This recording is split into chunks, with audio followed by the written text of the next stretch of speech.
just a super kind human. To be able to spend time with him today, I am so excited and happy to have my guest on with me today. He is a multi-talented creator and he helps people, and he's a writer as well, which is great. So welcome to the podcast. So glad to have you here today. How are things? What's going on with you today? Thank you so much, Dave. I am greatly blessed to be on the podcast as well. Looking forward to serving your audience and authors and those messengers who have a message that impact the world. I'm doing fantastic. Each day is getting better than the last, and I'm glad to be here. Okay, so if anybody can tell in the first few seconds of our conversation, you just radiate positivity. So where does this come from? Why are you so positive in a world that can be a little bit hard and harsh? You're coming across already as so positive and uplifting. Where does this come from? Where's your source?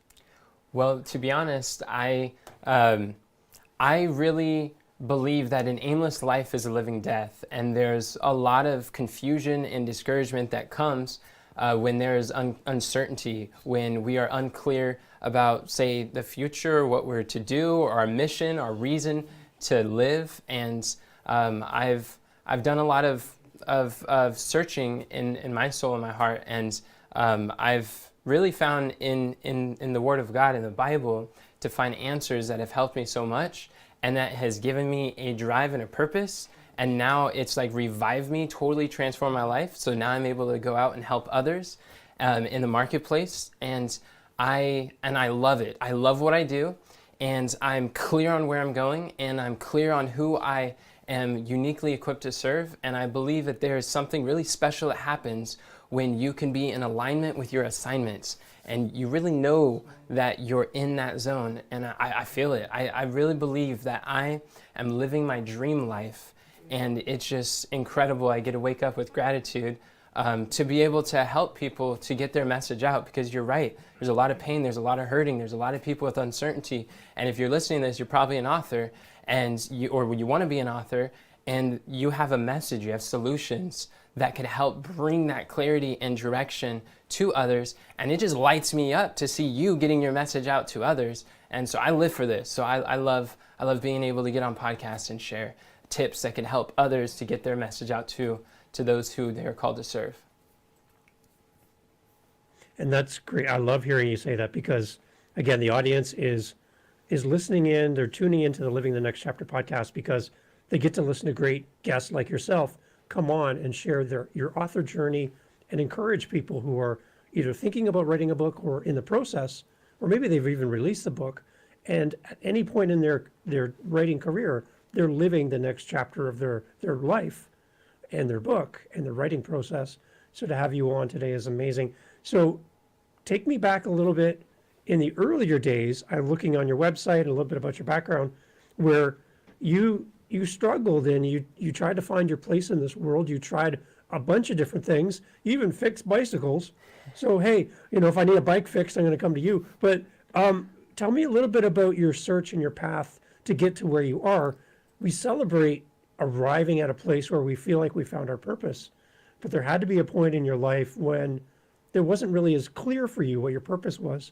Take us back to those days and help us kind of get some perspective on what it was like before you got to today.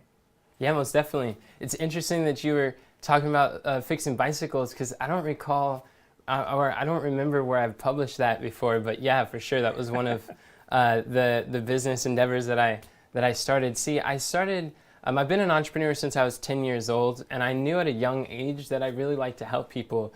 And once I realized that I could basically spend my time helping to solve people's problems and enhancing their life and get paid for that, before I was a teenager, I'm like, wow, it just ignited some sort of, it's like of an interest in me. And I became fascinated with digital marketing since I was 12 years old. And I just had an interest. But as far as like where I fit and where I belong in this whole process of life, it was very confusing at first. But I will say that I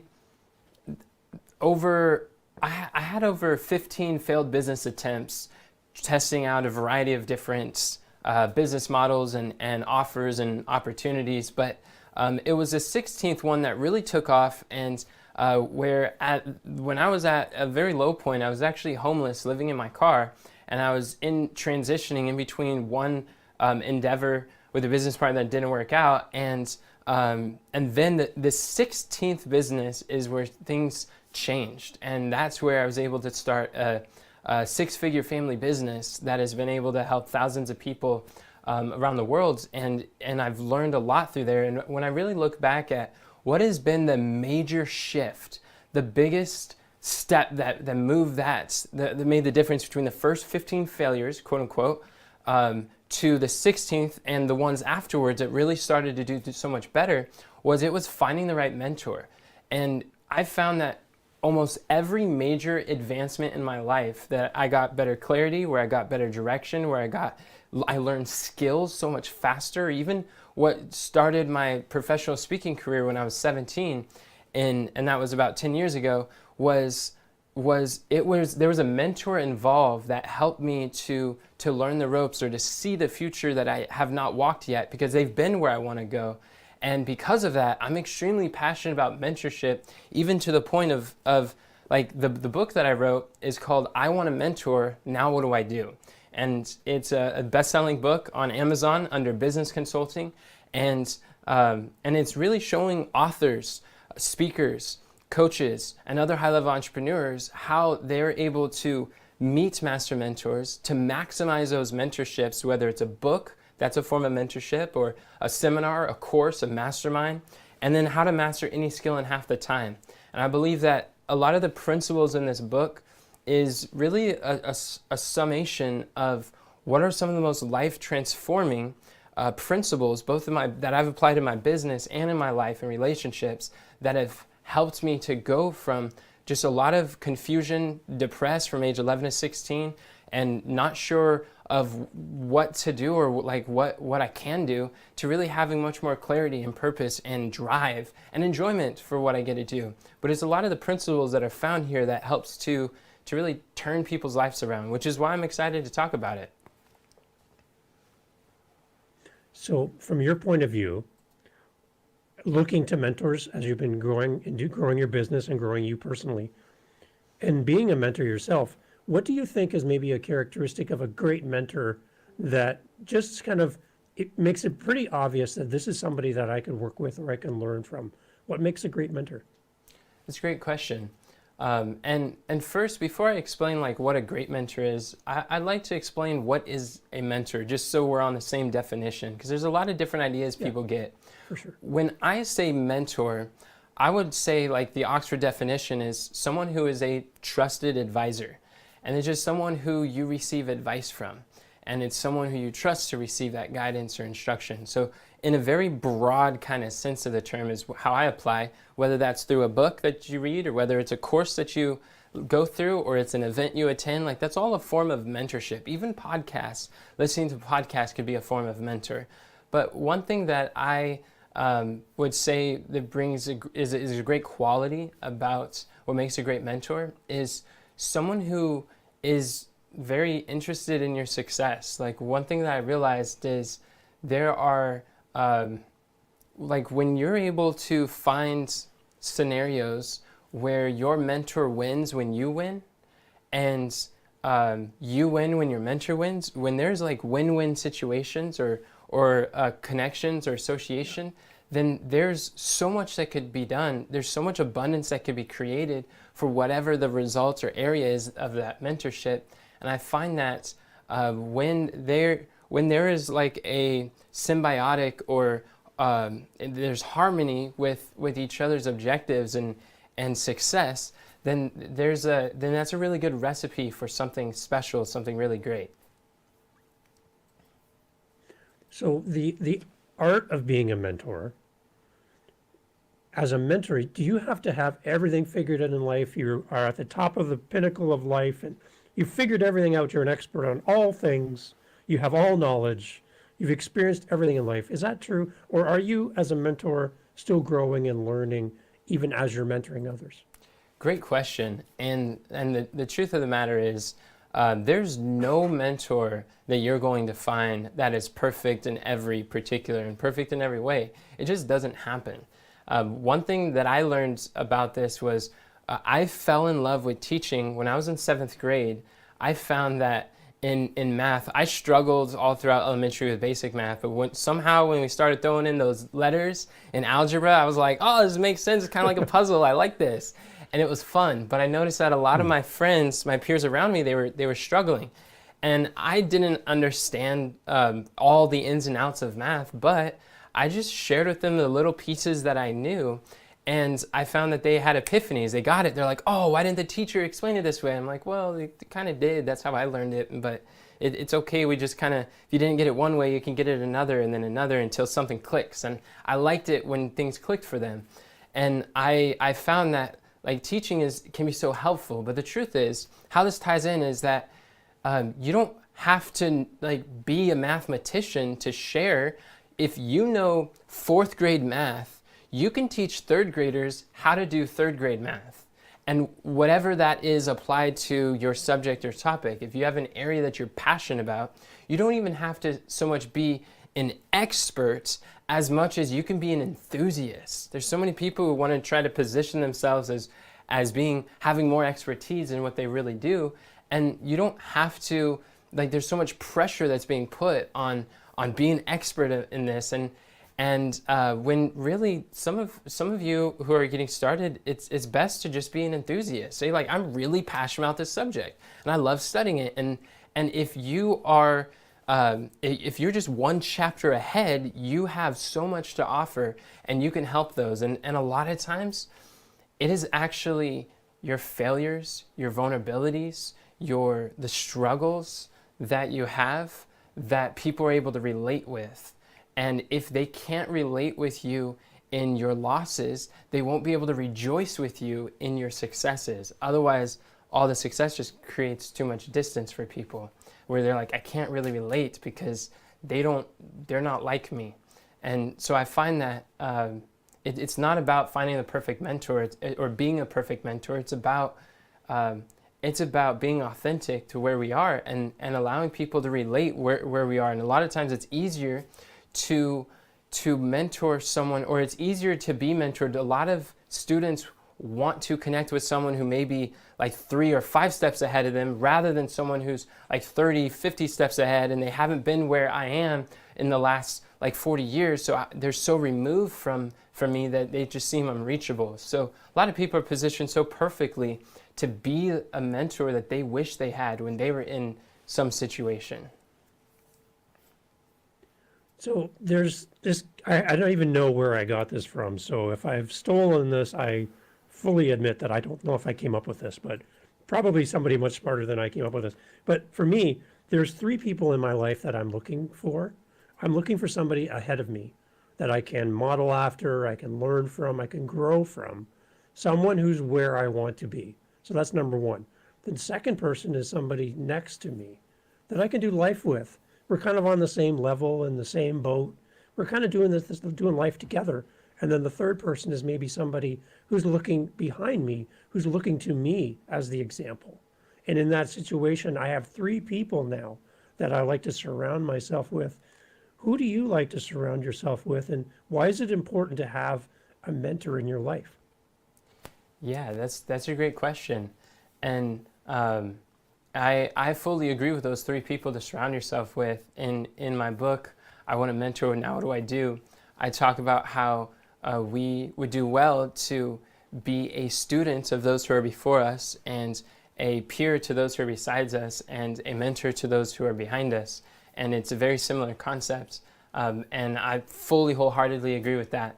And the reason why mentors are so important, I believe, is because like in life and business, I don't really believe that there are such thing as, say, like shortcuts, because but there's principles. But if there was one thing that is the closest thing to a shortcut, it would be having the right mentor. Because when you have someone who is further ahead than you, or who is where you want to be, and they've been where you are, then that's one of the fastest path of accomplishing any goal in the shortest amount of time possible. And one of the there's 5 steps to finding the right mentor. People hear it and they're just like, well, how can I find a mentor? What do I do with that?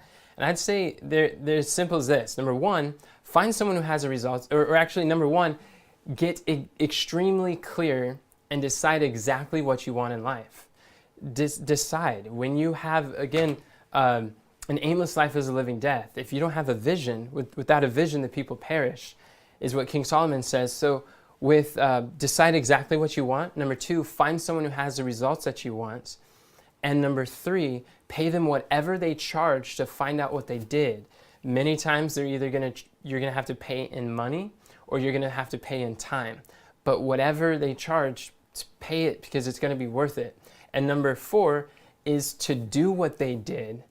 And number five is to continue until what? Until you have the results that you want.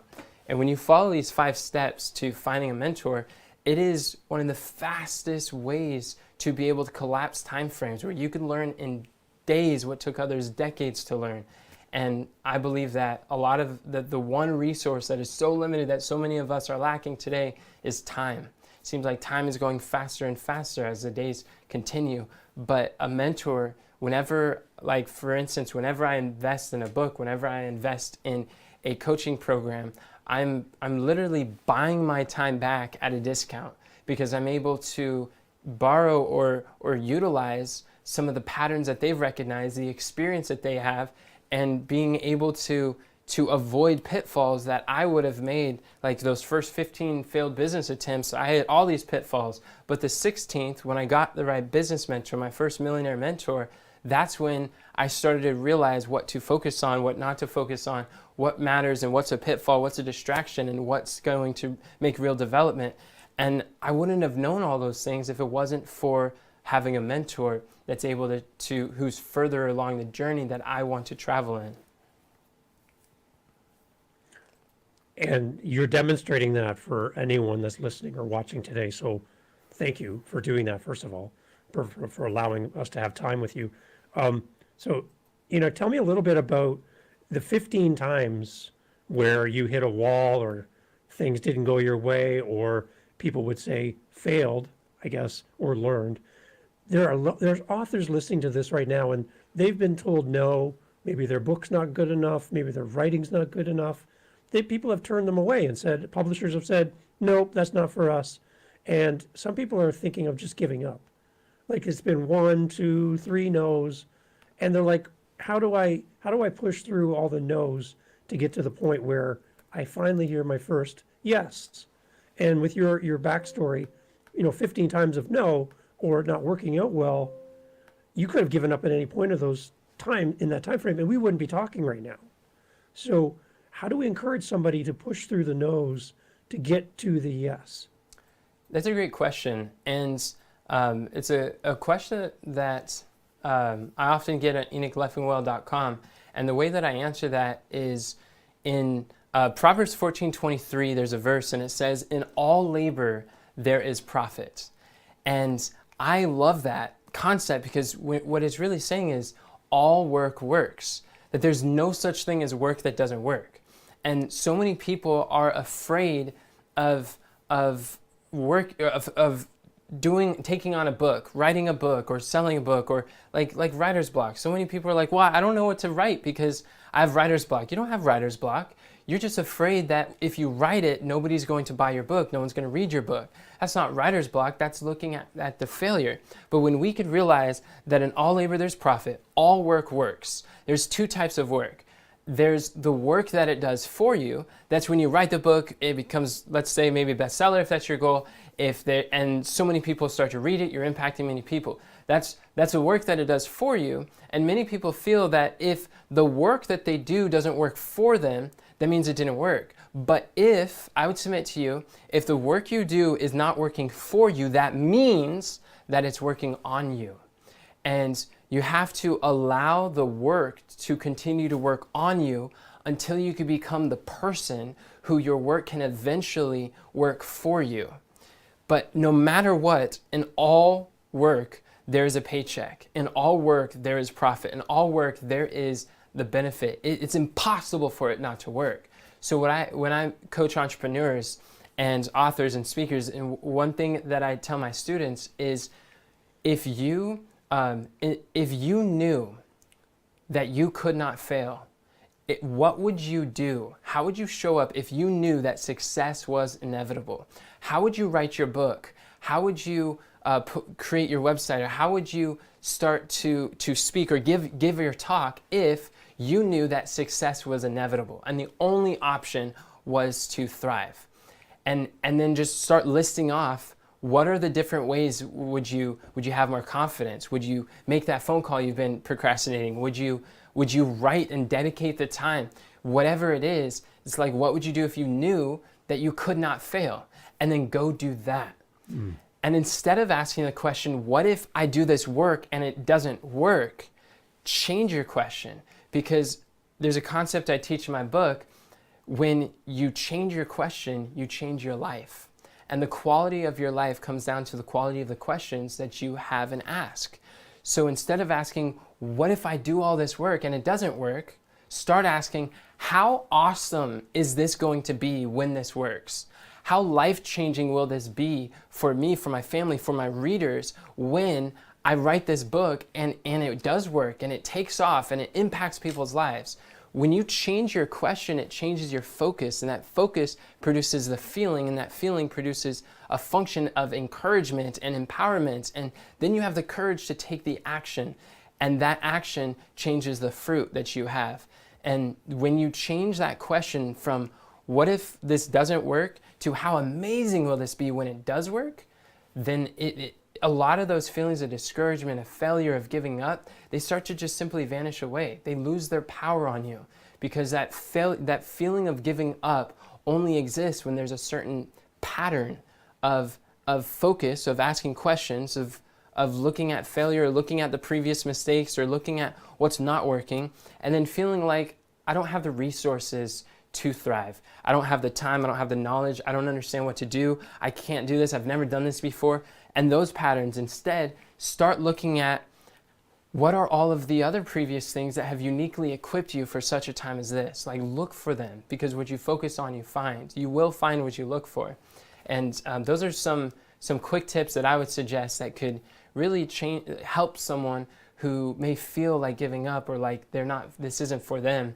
But I want to encourage you, you have a message. You have a message, and your message matters. And when you're able to get your message, package it in a way that can be distributed to the masses, big things are ready to happen for your life.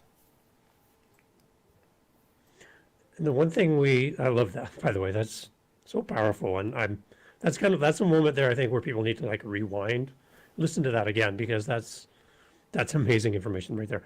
Before we hit record though, like you were sharing a little bit about something that's inspiring you, that you're reading and putting into practice in your own life. And I could see the joy and excitement in you as you're unleashing this. Can you share again the book title with me again? Because I want to share that with the audience, but as well, what this is challenging you to do and kind of some of the results, early results you're seeing from what you're learning.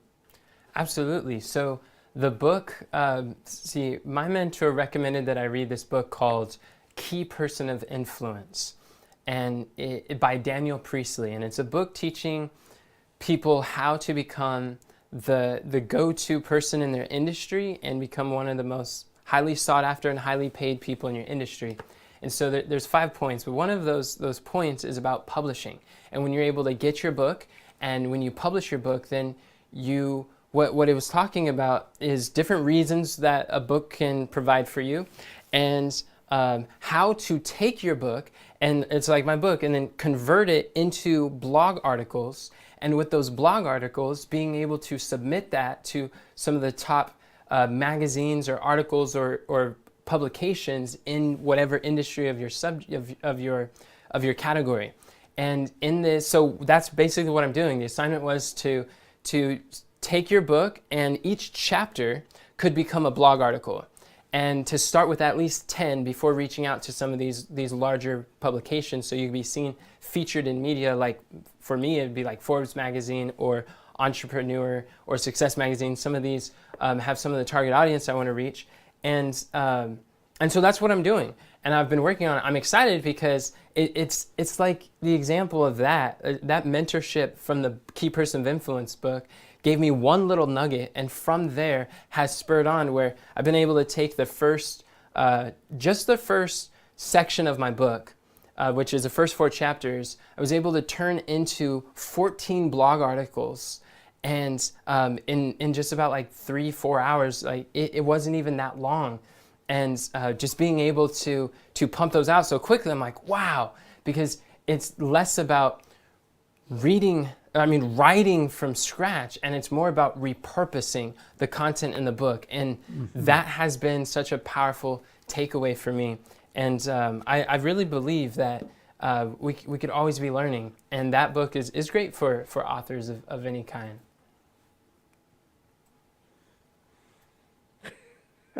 I love it. I love it. Because the one thing I hear, from a lot of my past guests and listeners is they write this book, they're so excited about it, and they get to the finish line and they realize that the finish line of writing is a published book in your hand. That finish line quickly becomes the starting line, because now you have to start promoting this book. And for most of these authors, they're on their own at that point. So that kind of feedback, and then being the subject matter expert and leading and getting yourself out there and taking your knowledge and taking the book beyond the covers and putting it out into the world, that's a great way to grow your book, to grow your audience and your community. It's outstanding. Any early results from you on the process so far? What are you excited about? Yeah, absolutely. First, like something that you said reminded me of one of the biggest mistakes that authors make, and most entrepreneurs, is not realizing what business you're actually in. And what do I mean by that? And it's most authors think that because they have a business that writes books, or in whatever your product may be, that they think they're in the business of writing books. See, you're not in the business of writing books. You're in the business of marketing books. And when you could realize, if you don't know what business you're actually in, you're going to make a lot of the mistakes. That is why so many people write books and nobody hears about them. It's because it's not shifting from book writing or book publishing to becoming book marketing, book marketer. That's really the way to, without marketing, our message is going to die on our lips. So that's something I want to give to the audience to realize. And what that looks like practically is, once you have your book, that's absolutely right. This isn't the finish line. Like, we launched our book and we got to #1 bestseller. And it was like, I was able to write the book in about 2 weeks, and it was relatively quick. But once we got to bestseller, it's like, okay, that's great. But is that really the finish line? No, it's like, I've just begun. So now it's about how to take the book and find creative ways to market it. And marketing, to me, is getting a message to an audience. So being able to bring awareness so that you're able to impact the people's lives that you were designed to. And so I'm really glad that you touched on that. I totally agree. Now, your question was, what are some early success that I'm having with this now? And what am I excited about? And I would say, like, for now, it's very interesting about having a book that really positions you with some credibility, which it never ceases to kind of fascinate me, how our society places so much value on someone who has published a book. Like, just this little square paper, people really enjoy a lot. And I'm like, this is interesting, because I've been able to take it to some of my previous mentors or some other people at business conference, and I share it with them, and they're like, oh wow, you published a book. It's like instantly there's a shift of perception. So even just having a book, I realize that there are multiple ways that you're able to profit from a book without selling a single copy. It's such a powerful resource. But for me, I really like that, being able to repurpose it, to now being able to create a signature speech on it, to be able to created a course from the principles in the book, to be able to share on content for YouTube, on Reels for Instagram that are covering similar topics. I find that a book really helps to, like, as far as the marketing, because one thing I teach my students is to stop creating content as a content creator and start creating content as a content marketer, because there's a big difference. Content creators are just sharing concept ideas and things they're passionate about, things they're excited to share, but it's not intentional. It's not helping people to become the person who can really take the next step with you. But as a content marketer, you're solving problems that now create follow-up problems that, say, your book is able to solve. And I find that really fascinating, because there's so much different nuggets and concepts and principles that I'm now able to share that's able to be taken from the book, where all of the different content and messages are able to funnel back to this resource that is now able to help share with people the journey and to share with them some principles and methods of how I help people. And I find that has been really clarifying, helpful, and I just love books in that regard. So that's one thing I'm excited about, being able to repurpose the principles in the book to the different modalities of being able to reach people and creating multiple a product suite out of the principles in the book. Perfect. Now, looking at your website and doing a little background on you, you've worked with and spent time with some pretty amazing, influential people in the world, like people who are like at the top of their game doing amazing things. I'm curious, from your perspective, working with these people and having time with people that, when you go back to fixing bicycles way back in the day, you probably would never had the chance to speak to these people, right? Correct. But you've kind of got to the place now where you have this audience with people that are just great leaders in their field. Is there anybody that stands out to you just off the top of your head that is doing a really good job in marketing, and you've learned something, or you've gleaned something from what they do that makes you kind of go, I love that. I really like how you approach it, your thoughts, your actions. There's something about what you do that I really love.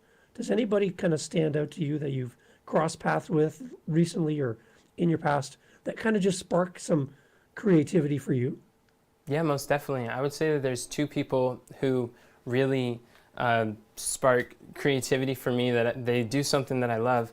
And the first one was Russell Brunson, because when I read the Expert Secrets book, that's another book for any authors out there. If you haven't read Expert Secrets, like, go read that. It's amazing. And in there, he just broke down this journey of being able to get your message to the world. And I really like how the community that Russell has built with ClickFunnels, and just the authenticity that he has, and how he's able to help people to just activate and discover what's priority, what isn't, how to use the messaging. Listening to a lot of the content from Russell is really, as far as marketing, has clicked. The thing that fascinates me the most about Russell is there's a principle that I teach in my book, and it's called the Take Me to Your Mentor method. And in this, it's really just going to your mentors and saying, who are the people that you appreciate learning from? And then ask them the question, who mentored you? And seeing whoever they answered, then ask that person, who mentored you? And then ask that person, who mentored you? And then basically go up the mentorship, like the generations of the different mentors who are mentoring others. And one thing that I recognize is there's a pattern. There's a pattern that often you'll find in any industry. There is usually a handful of people at the top who are really the mentors of almost all the other mentors. Like, their influence is seen. If they don't influence you directly, they're influencing the mentors who are influencing you. And that is a pattern that I recognize. And I realized in so many different ways in marketing. When I first looked at digital marketing, I was seeing that there is a lot of different people or business entrepreneurs who are speaking on all these different like sections of marketing. I'm like, well, and some of them would contradict each other, but I noticed a lot of them have, say, like a 2 Comma Club award behind them, or they have some indication, or like the Secret Trilogy books that Russell wrote. And I realized that so many of these roads are going back to Russell, And truly, like, he's been a catalyst for some of these top influencers in the marketing space, and for authors and for coaches, speakers. I'm like, wow, this is interesting. So the principle is just basically going to your mentors and asking, who mentored you? And that's one thing that really inspires me of the level of impact that Russell's able to have in the lives of these entrepreneurs who are changing the world. That's amazing. Amazing. Okay, so I don't want to hold you too much longer because I know you have a full day. And again, I'm very appreciative that you have time to chat with me today. Tell me a little bit about what you're hoping your readers will find in your book and kind of the journey you hope to take them to. What's the destination in your book? What do you hope people will arrive at by reading? Yeah, great question. So in my book, there's three main parts that I am helping the reader to be able to gain and to experience, or to destination to get to. The first one is, how do you meet master mentors? How do you meet the people who are the best in their fields, to get in the room with them, or to get on their radar, or to receive the advice and just the types of people that are not just playing small, but are doing big things in the area that you want to do in life. And so the first portion is really showing people, I have a mentor framework, 6 steps to finding the right mentor. And that includes getting really clear on what is your life's definite aim, deciding exactly what you want. There's an exercise I have in here that helps people to really define their vision for their life, so that they can have intention when they do reach out, so that they know what kind of mentor they're looking for. But the second thing is, now that you have a mentor, how are you going to maximize those mentorships? Like, to really get the most out of it. Because honestly, people are investing $20,000, $30,000 or more in these coaching programs or masterminds, or like I've invested in a $155,000 mastermind. And it's like, when you invest at varying levels, you want to make sure that you're getting the most out of it. And so there's a whole section that's teaching you how to become a super student of successful people, how you're able to replicate some of the results. And there's some ways that mentors don't really understand, that are based on brain-based learning in the way that our mind actually wants to be communicated to. Some mentors don't realize that, so when they speak, it can be challenging to learn. But if you've ever wondered, like, why 2 people can attend the same seminars, read the same books, and 2 people can sit in the same room, but one takes off and has rapid success, and the other one is staying stagnant in the same place that they were last year or the last event. And it's like, what makes the difference between those types of people? And I would say that the one who's able to get the results they're looking for faster have become what I like to call super students of success. And they learn differently than who I would call struggling students, who are struggling to get ahead. So there's a whole section here that's teaching you how to maximize the mentorships that you're already investing in, whether you're investing your time, like listening to this podcast, or investing money, like attending an event or a mastermind. And that's something I'm excited about, so that people can just really thrive in their God-given assignment in the marketplace. And then the last one that I help people with is how to master skills in half the time or a fraction of the time. Because in life, in business, there's skills. Like, really, the gap between where you are now and where you want to be is the exact same gap between what you know now and what you don't know yet. And that knowledge gap, that skill gap, can be bridged by having the right mentor. One of the fastest ways to be able to accelerate that path for acquiring skills that allow you to solve problems in the marketplace is the mentorship can accelerate that. And once you learn how to be a super student of successful people, then you learn how you could remember what you learn, how you can apply quickly the information. Instead of having so much information overwhelm, let's just eliminate that entirely for you, so you have clarity and certainty when you have a new program, a course, a framework, when you have a book, and you're going through, instead of just devouring a bunch of content, going from one challenge, one event, one podcast to another, and you don't know what to do with yourself, to have a simple action plan that you can immediately apply to get results quickly. So that's about how to acquire those skills, because skills are so powerful. If it's the one thing that no government can take your skills away, no divorce can strip you of your skills, no economic downturn can leave you without your skills. When you invest in your, what I would call your number one asset, which is your minds, and you learn high income skills, high impact skills, then those skills carry with you for the rest of your life. And it's a matter of stacking those skills that allow you to solve increasingly more complex, more valuable problems in the marketplace. And then the question is like, well, how do I eliminate these learning curves? How do I limit these learning curves and to acquire the skills faster when we're living in this information age where information, knowledge is increasing ever so much? But I believe it's our ability to acquire new skills and apply them to solving people's problems. That's really a determining factor of whether people thrive or whether people are struggling to survive in this new economy.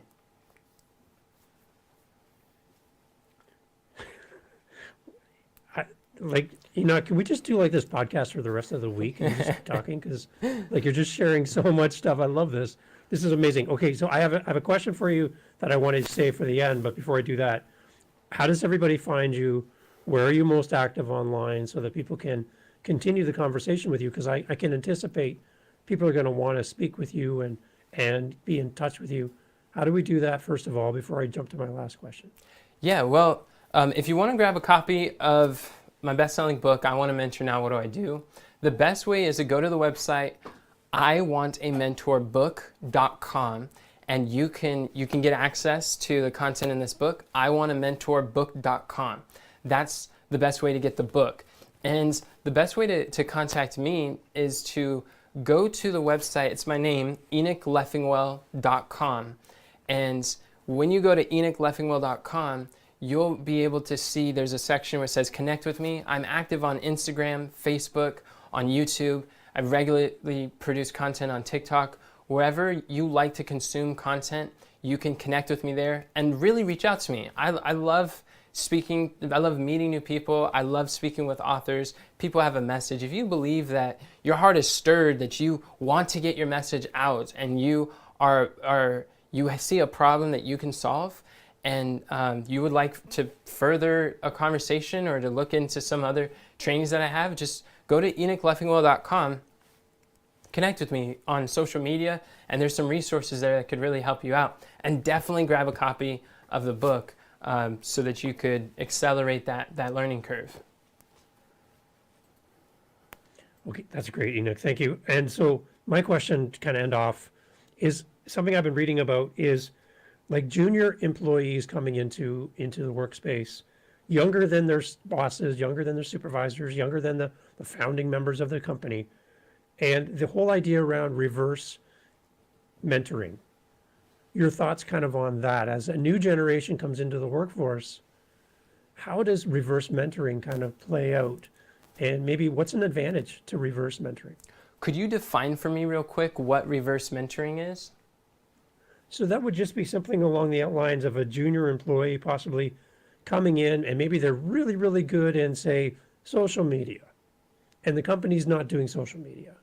So you can come in with your expertise, your skills, your talents in a junior role, but still not think that you don't have something to offer in mentorship. You can mentor your supervisors, those above you, and help them grow as leaders by offering the skills and talents and abilities that you have. So in a sense, you're kind of like a junior version of a mentor. So I just kind of see that playing out in business today, where it's not where you come to a job, you're out of college, university, you've had 15 failed attempts, and now it's number 16, and here I am. And you have to sit on the shelf, sit on the bench, and listen and learn from the senior people. No, you have something to offer as you come into this company. And I just think there's a value add by empowering junior employees to be mentors to those above them. Kind of your thoughts on that? Okay, yeah, I believe I understand better now. I'm familiar with that term that is called like leading up, and where you're in a more junior role, Yeah. and you're leading up those who might be higher in a position. So that makes sense. And in all honesty, that's basically been a lot of my journey for most of my speaking career and leadership roles, because I've been early involved in speaking and teaching and helping organizations grow since I was really a teenager. I started speaking to audiences when I was 17 and traveling the entire West Coast. By the time I was 18, I've constantly been put in situations where I've had to do some reverse mentoring, and I realized very early that just a lot of people have a challenge being taught by people who are younger than them. And if they have a challenge with that, one example that I learned that helped me tremendously was in the book of Luke, chapter 2. It describes when Jesus was 12 years old, he was in the temple. There were some scribes, Pharisees, doctors of the law that were basically having a conversation with him in the temple. And they wanted to teach him, and they were more proud. They were harder to be taught. If they thought that this 12-year-old was going to teach them a thing or two, they were not having it at all. But the way that Jesus was teaching them was masterful, and it's how he was asking them questions, and the very questions that he asked were instructive. And because he positioned himself almost like a student, or he positioned himself as someone who was inquiring, then those questions cause the leaders to think and to see histories that they've never considered before, where they were now being able to be influenced in that regard. And so I learned that lesson, and I applied it to many situations in leadership where rather than coming as like I am the like having a positional authority in this situation, and I'm going to like show you from my years of experience, just taking more of a humble route where it's just like, well, have you considered have you explored options that, or have you looked at mentorship? Have you considered maybe there's a framework? Because a big thing that I like to show people is if you have a result, there's already a framework for it. So it's like, have you tried searching for a framework or finding someone who's already done what we want to do, and we can model what has worked? Or just like having some of these instructive questions, it leads people to think, oh wow, maybe I do want to go look at that. And I find that so often people are looking for the right answer, when really if we just start looking for the right question, the question will lead to the answer. And when the senior roles come up with the answer to the question, they take ownership of the result because they feel like they generated, and they did generate that idea. Now they're more willing to run with it too. And that has been really effective for reverse mentoring in that regard. Okay, Enoch, you've taken us back to math class. We are all kind of came into this class thinking we knew math, but you seem to have an edge. And in our conversation today, you've helped to explain, unpack, and helped us all to kind of put the letters and numbers together and make sense of all this. So thank you for kind of unpacking this in math for us today. You're continuing to live out what you did way back in the day. And again, your journey to get to today is inspiring for anyone that wants to take in and listen and learn from you. Your book is an amazing resource for people, and your time is so well appreciated. I'm so thankful to have you part of the podcast and to have this conversation. Thank you for making time for us, and I encourage everyone to go check out all the links in the show notes, all the books we've mentioned, all the stuff that Enoch has shared. And again, Enoch, thank you so much. Any final greetings or goodbye to the people listening? Anything you want to leave people with before we close? Yes, Dave, I just want to say you've been a great host. I've really enjoyed our conversation. You're so fun to talk to. And I'm grateful for the opportunity to serve your audience. There's so much alignment with who you're serving and who I'm serving and how we can help them. And I thank you for that opportunity. And for those who are listening, I want to encourage you that if you have a desire to write a book, or you have a desire to get your book out to more readers, don't give up. It's not a matter of if you succeed, it's when. Because when you could last through the learning curve, when you could persevere and continue until you have those results, You're going to be able to experience things that nobody else has been able to experience. You're going to find doors that are open for you that most people will never experience or realize in life because they don't have that perseverance that you do. Even the fact that you're here shows, and that you've made it to the end of this, shows that you are dedicated to this cause. You have a dream. You have a purpose. You have a mission that you are seeking to accomplish. Don't give up on that dream, because every overnight success that we hear has really been 12 years in the making. It's not attractive to talk about those 15 failures that so many people go through. It's really great on media for, like, this guy made $3 million in 3 days. And that is what we see a lot of times in these headlines. But I want to encourage you that your time is coming as you continue, as you learn the skills, as you find the mentors that are going to help accelerate that path.